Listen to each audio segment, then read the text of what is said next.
Varicose veins కి సరైన చికిత్స కోసం సంప్రదించండి ఎవిస్ హాస్పిటల్. నమస్తే రమగారు. నమస్తే జయ. రమగారు, విక్రమ బేతాళ కథ ఒకటి చెప్తారా?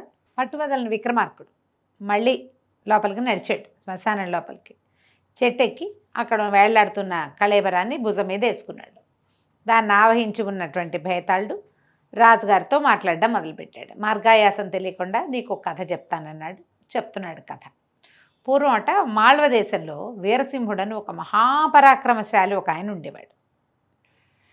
ఈయన దొంగల్ని వేటాడడంలో సిద్ధహస్తుడు. మాల్వాలో చాలా నగరాలు ఉన్నాయి.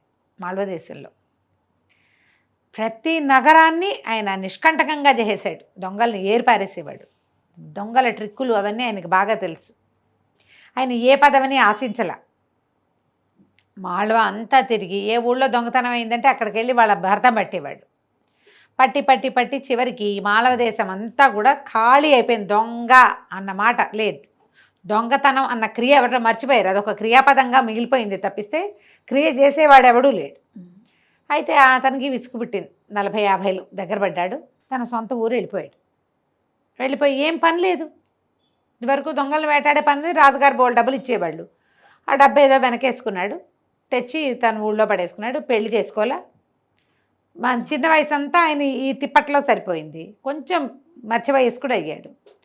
అట్లా ఉండేవాడు ఒంటరిగా. ఒక వంట మనిషిని పెట్టుకున్నాడు. వాడు రోజు శుభ్రంగా ఉండేవాడు.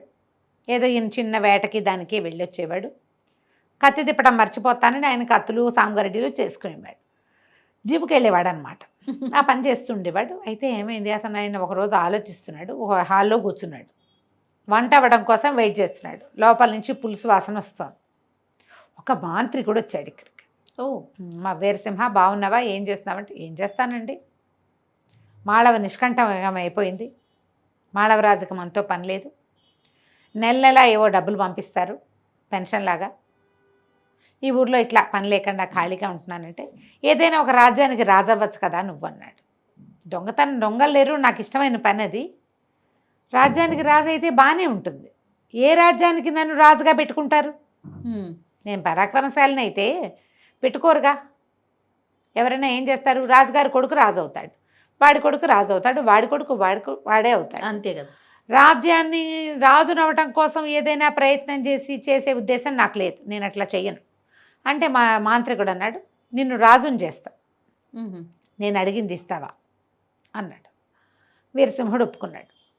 ఏ రాజ్యానికి రాజు కావాలండి అన్నాడు. నేను చెప్తాను. చిత్రకూటంలో కళ్యాణదుర్గం అనే ఊరుంది. అక్కడికి రాజు అవసరం. చిత్రకూటం కొండ, దాన్ని ఆనుకుని ఈ ఊరుంది. రాజు అవసరం ఉంది, నేను వెళ్ళి మాట్లాడి నీకు అరేంజ్ చేస్తానన్నాడు. ఈయన ఒప్పుకున్నాడు. సరే, చిత్రకూటంలో ఏం జరిగిందంటే ఈ కళ్యాణదుర్గానికి రాజు చనిపోయాడు. వాళ్ళకి 3 సంవత్సరాల కుమారుడు ఉన్నాడు. ఈ మంత్రులంతా కూర్చుని మాట్లాడుకుంటున్నారు. రాకుమారుని రాజుని చేద్దాము అని మాట్లాడుకుంటుంటే ఈయన వెళ్ళాడు.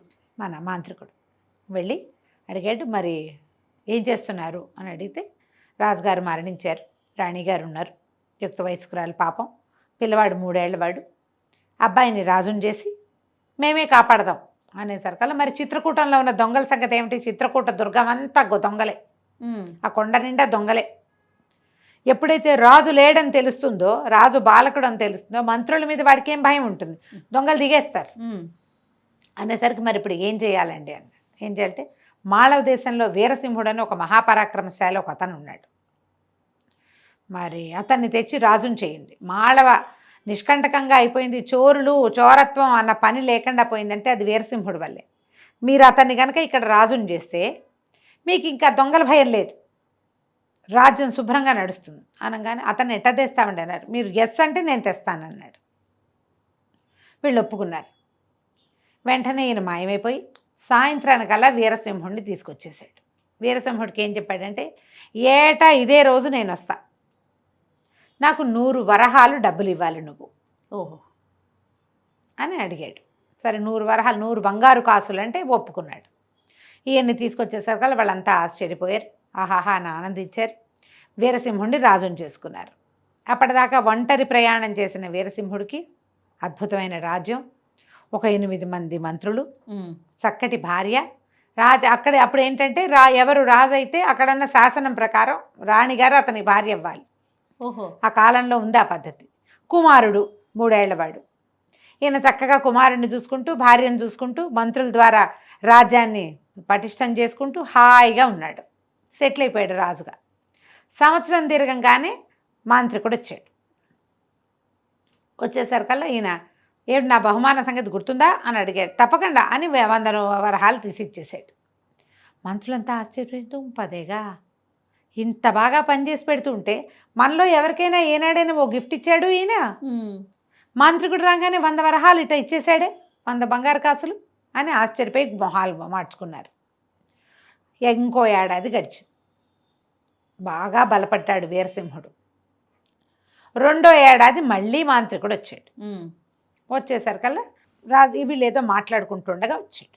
దగ్గరకు వచ్చి నా బహుమాన సంగతి గుర్తుందా అంటే వచ్చాబా ఇంకో పనిలో ఉన్నాను ఉండు కాసేపు కూర్చో అని ఆయన కూర్చోబెట్టి ఇదివరకు అట్లాగా టింగురంగం పరిగెత్తుకుంటూ వెళ్ళి తెచ్చేయకుండా నిదానంగా పట్టుకొచ్చి ఇచ్చాడు. ఆయన బోల్డ్ వ్యవహారంలో ఉన్నాడు. మన చేతిలో పని ఉన్నప్పుడు కాస్త ఆగమంటాం కదా, ఆగమని ఇచ్చాడు. మంత్రులందరికీ మంటగా ఉంది. పొట్టిగా పట్టుకుపోతున్నాడే సంవత్సరం దొంగ తెచ్చిన వాడు ఇలా తిట్టేసుకున్నారు వీళ్ళు. ఇది వాడు ఏం చేశాడని. అంతే కదా, రాజ్యం అంతా ఈయన చేస్తున్నాడు, ఆయనకి మంత్రాంగం అంతా మనం చేస్తున్నాము. అంతా ఇంత ముడితే 8 మందికి 8 పదులైనా ఇవ్వచ్చు. వీడు ఒక్కడికే 100 వరహాలు ఇస్తున్నాడే రాజు. ఎందుకంటే అతనికి అవన్నీ ఇస్తారు అని కొంచెం 2-3 సార్లు అన్నారు, ఊరుకున్నారు. 3వ సంవత్సరము వీళ్ళకి ఎక్కడో కొన్ని ప్రాంతాల్లో ఏదో అడవి జంతువులు పల్లెల మీద పడిపోతున్నాయి. మంత్రులు రాజు మంచి సీరియస్గా మాట్లాడుకుంటుండగా మాంత్రికుడు వచ్చాడు. వచ్చి నా బహుమతి అన్నాడు. అనగానే రాజుగారికి విసుగుబుట్టింది. మంత్రులందరూ ఇప్పుడు వచ్చాడు ఏంటండి ఈయన, అవతలు పంపించండి, మీరు భలేవారు, ఇప్పుడు మనం చచ్చిపోతుంటే అసలేను అని ఒకళ్ళు ఇద్దరు గట్టిగట్టిగా సణిగారు.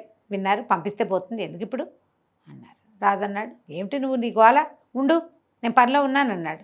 పనిలో ఉన్నావు సరే, నాకు బహుమతి ఇస్తానని ఒప్పుకున్నావు కదా అన్నాడు మాంత్రికుడు.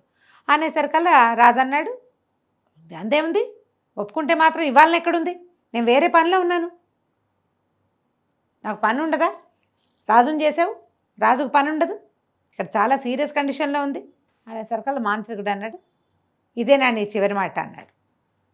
అక్షరాల ఇదే, ఇప్పుడు కుదరదు, నువ్వు వెళ్ళిపో మళ్ళీ రా అన్నాడు. అనేసరికి మాంత్రికుడు అడిగాడు నువ్వు రాజు ఎలా అయ్యావో గుర్తుందా అన్నాడు. గుర్తులేకే అని ఇట్లా కళ్ళు మూసుకున్నాడు వీరసింహుడు.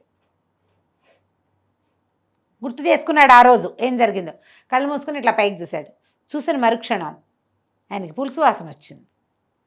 ఏమిటి పులుసు వాసన వస్తుందని చూసుకుంటే తన ఇంట్లో సాబిట్లో వంటింట్లో కాగుతున్న పులుసు వాసన పీలుస్తూ కూర్చొని కనపడ్డాడు. రాజ్యం లేదు, మంత్రులు లేవు, ఏమీ లేవు, మాంత్రికుడు లేడు. అయ్యగారు వంట అయిందండి, భోజనానికి వస్తారా అని వంటవాడు బయటకు వచ్చాడు. నిర్ఘాంతపోయాడు. 3 సంవత్సరాల కాలని కళ్ళు మూసుకునేసరికి పోగొట్టేశాడే. అయిపోయింది కథ. ఇప్పుడు భేతాళుడు అడిగాడు. మాంత్రికుడు అయాచితంగా వీరసింహుడికి రాజ్యం ఇచ్చాడు. రాజ్యం తీసుకున్న వీరసింహుడు మొదటి సంవత్సరం వెంటనే డబ్బిచ్చాడు, 2వ సంవత్సరం 1 నిమిషం ఆగిచ్చాడు, 3వ సంవత్సరం విసుక్కున్నాడు, ఇవన్నీ దొబే అన్నాడు. ఎందుకన్నాడు? ఏమిటి రాజ్యం రావటం వల్ల జరిగిందా ఇది, రాచరికం వల్ల ఇతనికి బుద్ధి పుట్టిందా, దేనివల్ల వీరసింహుడు ఇలా చేశాడు, ఇందులో తప్పెవరిది, నీకు అర్థమైతే చెప్పు అని అడిగాడు. విక్రమార్కుడు చెప్పేస్తున్నాడు వీరసింహుడిది ఏ తప్పు లేదు, అతను మామూలుగానే ఉన్నాడు, ఆయనకేం ఎక్కల. తప్పెవరిదంటే మంత్రులది. వాళ్ళు ఏం చేశారు, అరాచకంగా ఉన్న రాజ్యానికి వీరసింహుడు లాంటి సమర్థవంతుడు, పరాక్రమవంతుడు, తర్వాత నిష్పక్షపాత ధోరణి కలిగిన వాడు, నిస్వార్థపరుడు అయిన ఒక ఏలికని తమకి తెచ్చి అప్పచెప్తే దానికి పరిహారంగా సంవత్సరానికి 100 నాణేలు రాజుగారి బొక్కసంలో నుంచి ఇస్తే వాళ్ళకి ఏం ప్రాబ్లం? ఇప్పుడు రాజు పోయాడు, వాళ్ళకి రాజు ఎక్కడుంటాడు? 6 ఏళ్ళు వచ్చినాయి రాకుమారుడికి, వాడు రాజుగా ఉండగలడా? లేదు. ఎప్పుడైతే వీరసింహుడు ఇక్కడ రాజు అయ్యాడో చిత్రకూటం మీద దొంగ అన్నవాడు లేడు, ఇతని పట్ల భయం వాళ్ళకి, ఆయన ఏరవతలు బారేశాడు వాళ్ళందరినీ. నిష్కంటకంగా అయిపోయిన రాజ్యం మళ్ళీ మొదటికి వస్తుంది.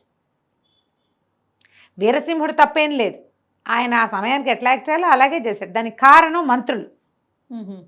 వీళ్ళే ఆ మాంత్రికుడు రాగానే వెళ్ళి తీసి 100 వరహాలు పెట్టాల్సింది పోయి స్వార్థపరులు వాళ్ళు చెడగొట్టారు. వాళ్ళు చెడగొట్టారు కాబట్టి వాళ్ళకే రాజ్యం పోయింది, వీరసింహుడికి పోయిందేం లేదు. ఆయన హాయిగా కులాసాగా తన రిటైర్మెంట్ జీవితాన్ని ఎంజాయ్ చేస్తూ ఇక్కడ ఉంటున్నాడు చాన్నాళ్ళుగా. మంత్రుల వల్ల ఈ పొరపాటు జరిగిందని చెప్పాడు. చెప్పేసరికి బేతాళుడు పక్కపక్క నవ్వాడు. కరెక్ట్గా పట్టుకున్నావు కీలకం, ఈ తప్పంతా మంత్రులదే, కానీ నువ్వు మౌనభంగం చేసావు కదా, నేను వెళ్ళిపోతున్నా అని ఈ కళేబరంతో సహా ఏగిరి వెళ్ళిపోయాడు బేతాళుడు. ఏం చేస్తాడు రాజుగారు, మళ్ళీ వెనక్కి తిరిగి నడవటం మొదలుపెట్టాడు కథ కంచికి మనం ఇంటికి. రైట్. నమస్తే అండి. నమస్తే.